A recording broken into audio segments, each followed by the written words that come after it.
Are we on a roll this morning? Please join me in welcoming back to the stage, Mr. Jim Rohn.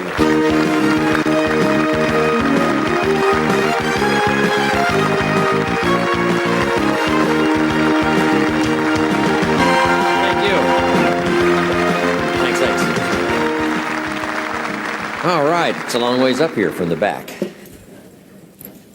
How's everybody? And the rest of you? Fantastic. Jeffrey's something else, isn't he? He's good. He is good. Okay, let's go to work. We've got a lot to do to finish out the day, and we want to get in a few things before we have our lunch break. So we're just going to go right to work. When I met Mr. Shove, and by the way, thanks to all those unique speakers who came along yesterday, Zig, and today, it was just fantastic having Bill Bailey and everybody else come by and make a contribution. I appreciate it very much. It's exciting for me.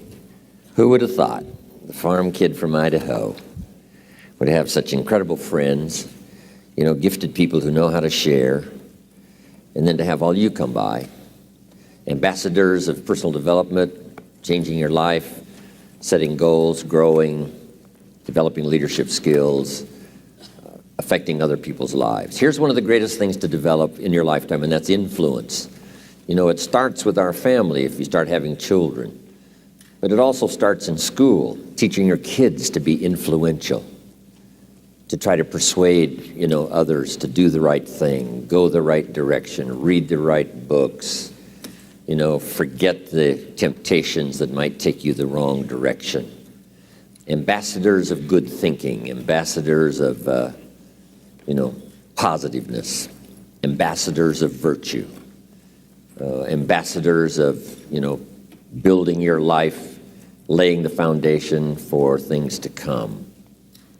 Ambassadors of developing purpose, objectives, ambassadors of citizenship, community, team spirit. If children can start early, not just being themselves, but lending their influence on the positive side, that's the key. By helping others, we help ourselves. There's an ancient phrase, here's what it says: if you try to save your life, you will lose it. But if you will lose your life, meaning if you will invest your life, that's the best way to save it and to multiply it many times over. So you do me the greatest honor here by coming and letting me invest a piece of my life into your life. So here's the phrase: investing life into life has the potential of creating miracles. Investing life into life. Investing life into life creates a new baby. But investing life into life with ideas, information, association, influence can create enterprise, can create a corporation, can create a business, can create a movement, can create something that benefits many more people than just those few that might have invested in each other's lives. So this is the grand opportunity for me. It's why I'm here, really, to make another investment. And I do it gladly. And yes, you know, air travel is a little difficult, and, you know, by the time you stand in line and pack your bags and check into the hotel and check out, traveling around the world is really hard work. For me, lecturing is easy. I call it work so that I get paid, you know. So, but this is the easy part. Really, traveling is the difficult part. Trying to get somewhere. I love to be there, but, you know, getting there is takes a push, and you have to exert, you know, some good effort and positive thinking and everything else, right, to finally get where you're supposed to be. So that's the hard work. But now, you know, getting here now and having the opportunity for a couple of days, 2 or 3 days, to invest in other people's lives, you know, that's a unique opportunity. So that should be one of your goals, is to be valuable enough to invest in somebody else's life, starting first if you're married with your children, and then invest in each other. Marriage and friendship, these associations are a chance to invest in each other. a business enterprise. Bill Bailey and I have been involved in other enterprises, but the enterprise, fortunately was successful, and we had a chance to affect a lot of other people's lives. But guess what happened over those years, and which continues to today? We continue to invest in each other. I come up with a great idea, I get on the phone, I call him. He comes up with a book he's read, just said, this is a masterpiece, you've got to read it. So we have this chance to invest each other. And while we walk the farm country of Kentucky, we invest in each other. We walk the beaches of California. He helped me design a little cassette. Here's what it's called, How to Kick the Worry Habit. And Bill Bailey helped me to put that together. We'd walk the beach, and he has a habit of grabbing your arm when you're walking and talking. So he would grab my arm until this one would get sore, and then we'd trade places so he could, grab the other arm for a while we're walking and talking. But a chance to contribute to each other. And what I share with him, he shares with others, and what he shares with me, I share with you and others around the world.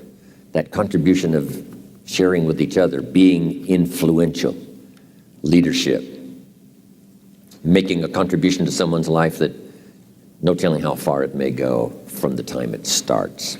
So I'm just delighted to be here. Thanks to all of those who have made a contribution. We're going to have lunch in just a few minutes, but let's get started on goal setting. If you're ready, let's say I'm ready. Ready. Does anybody have 5 pages of notes already from this weekend session? Wonderful, wonderful. A man showed me notes one time that he took 23 years earlier.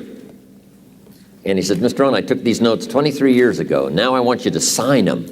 So I finally signed his notes after 23 years. He said, I've used them to build my business and my personal life. It's just been fantastic. And he said, when I took these notes, I was 18 years old. Incredible. So make this note now. You never know who's in the audience.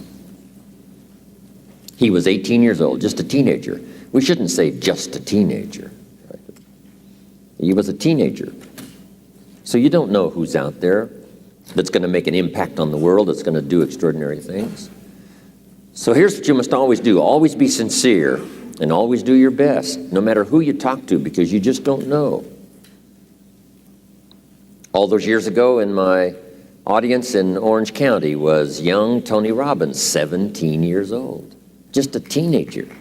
And he went to work for me the next day and joined one of my offices and worked for me 3.5 years. And finally, at about age 20, he ran one of my offices, helping to promote my seminars back there. Incredible, 17. So the man who had me sign his notes was 18.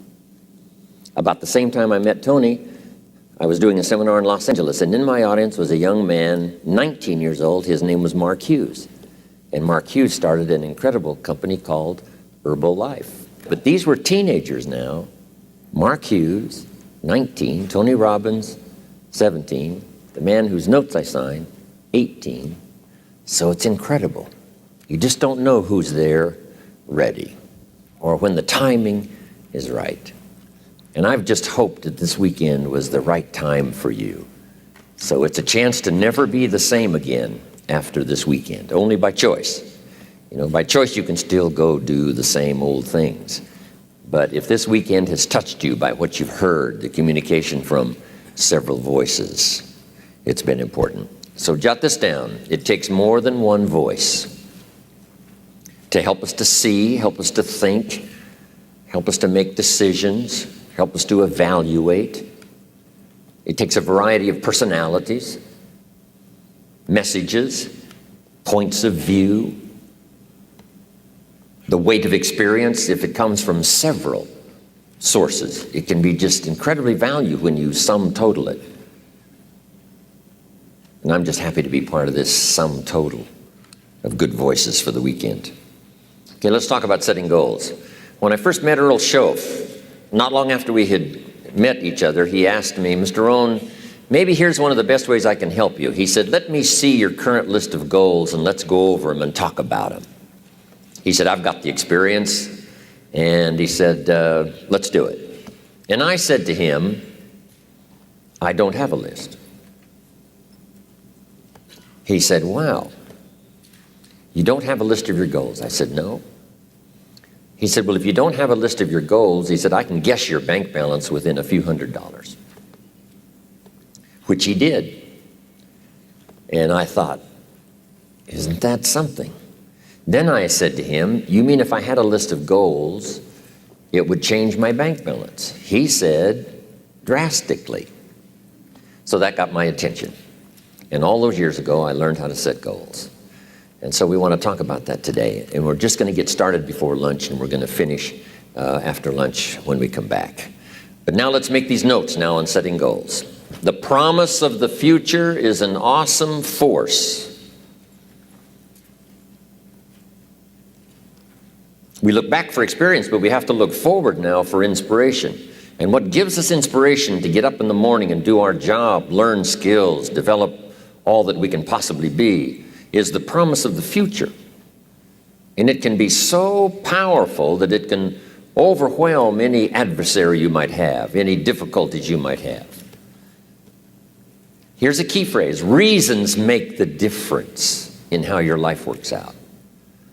Reasons make the difference in your appetite and zest for taking on the challenge, doing the job, becoming successful. Mr. Schoaf said, if you have enough reasons, you can do the most incredible things. You can get through the most difficult day. You can overcome the most unbelievable challenges if you have enough reasons. And so he said to me, if you haven't got a list of your goals, Mr. Rohn, it's probably because you don't have enough reasons. He said, I'm sure since I've met you, you have enough intelligence. And he said, you have enough good health. And he said, you have, all of those things working for you. But here's what you must work on now is to have enough reasons. Looking into the future, developing reasons. Okay. So now make these notes. We're primarily affected by 5 things. Number 1 is the environment, the political environment, the social environment, the physical environment. Whatever surrounds us affects us. The city, the country, the countryside, the village, the office, the people. We're constantly affected and shaped by our reaction and decision making. A lot of it depends on the environment. And for the physical environment, we all need to pay attention to that. Make every contribution you can. It's one little small planet. Remember those first pictures from space, looking back on Earth?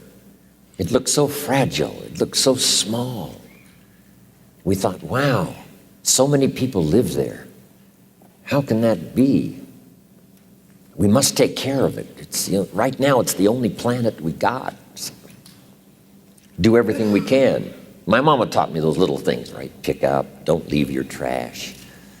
A little thing like, I remember I got a toothpick once at the cafe, and I took the little cellophane off the toothpick and I just dropped it on the floor. Mama said, no, you wouldn't do that at home. I thought, wow. She said, just put it in your pocket.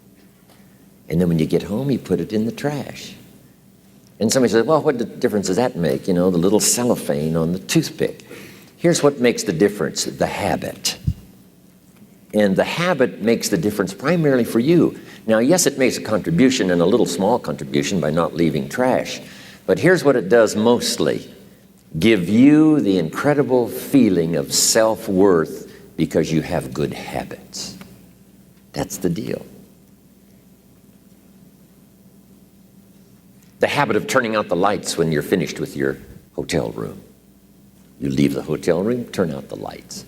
It just makes a small contribution, but what if everybody did it? I'm telling you, the energy requirements would be less. You say, well, the hotel gets the benefit. Hey, it doesn't matter to you who gets the benefit. Guess what's the greatest benefit? Being a person of unique habits. Habits that not only, make you perform as far as skills are concerned, but habits that make you feel good about yourself.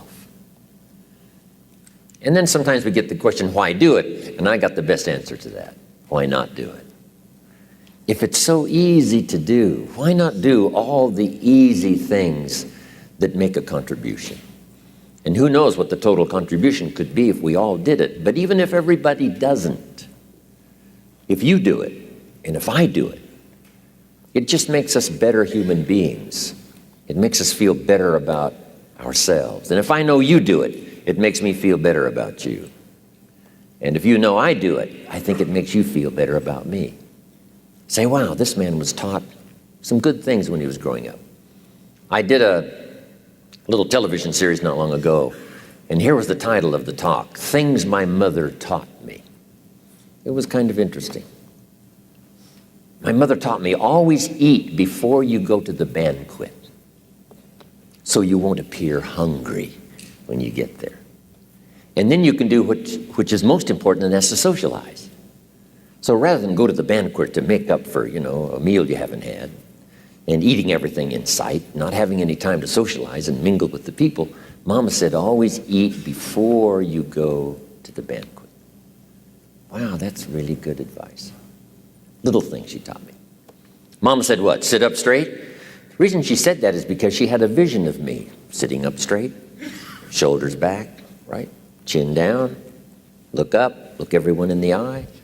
Good posture, right? Feel good about yourself. Other people feel good about you. Our parents' vision of who they wanted us to be gave us those little tips.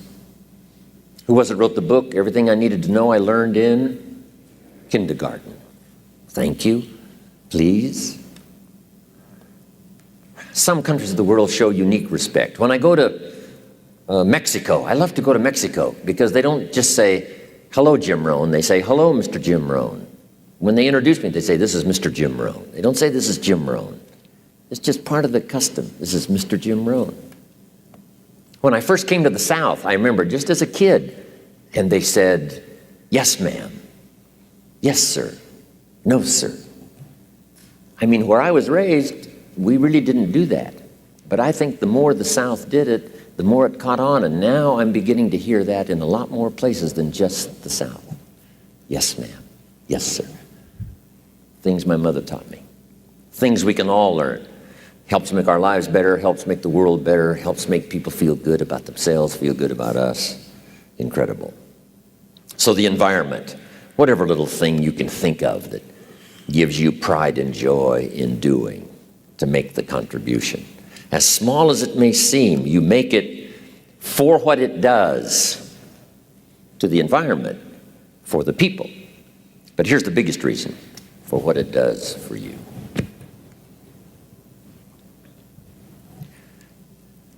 I want to be the best I can possibly be at delivering the message of good words. So we keep working on our skills to be the best we possibly can. Now let me get back now to setting goals. First, we're affected by the environment. Next, we're affected by events. Some events affect us all. Some affect the world regionally, nationally, or by the state or by the community. But some events affect us all. How many of you go back to the Cuban Missile Crisis? How many of you go back that far? Go ahead, admit it. This is okay. You're among friends here. Okay, quite a few of you. The Cuban Missile Crisis, that was an event that affected the whole world. It was unbelievable.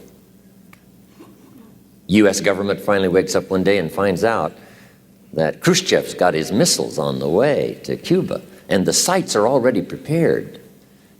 So Kennedy calls Khrushchev and says, Nikita, you cannot put your missiles in Cuba. And John Kennedy hadn't been president very long, so this was a unique occasion for the young president. Nikita Khrushchev says, young Kennedy, this is Nikita Khrushchev. I'm from Russia, and I promise you, sir, we will put our missiles wherever we please. Now people are starting to dig their bomb shelters, right, in the backyard. Things are starting to happen. Next call. John Kennedy calls, Mr. Chairman, Mr. Khrushchev, you cannot put your missiles 90 miles from Florida. That's impossible. Mr. Khrushchev says, well, young president, I must inform you, the ships are already on the way. Wow. Now we're getting nervous. Next call. John Kennedy calls Mr. Khrushchev and says, Mr. Chairman, I promise you, sir, this is such a serious matter, we will not let your ships arrive. Whoa.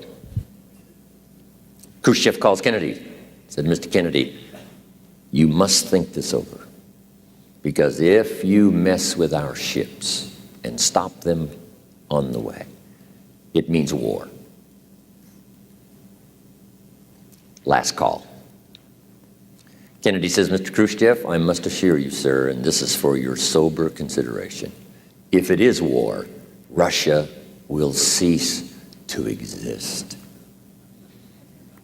There won't be any more Russia. Last call. Dean Rusk, Secretary of State at the time, put it, I think, very well. He said, Kennedy and Khrushchev were staring at each other, and fortunately, Khrushchev blinked and decided he better take his missiles and go back home. And so ended the missile crisis. But it was tense times. I mean, we were having exercises we went through in school, right? Getting under the desk and hiding somewhere. Those were tough times. So some events affect us all.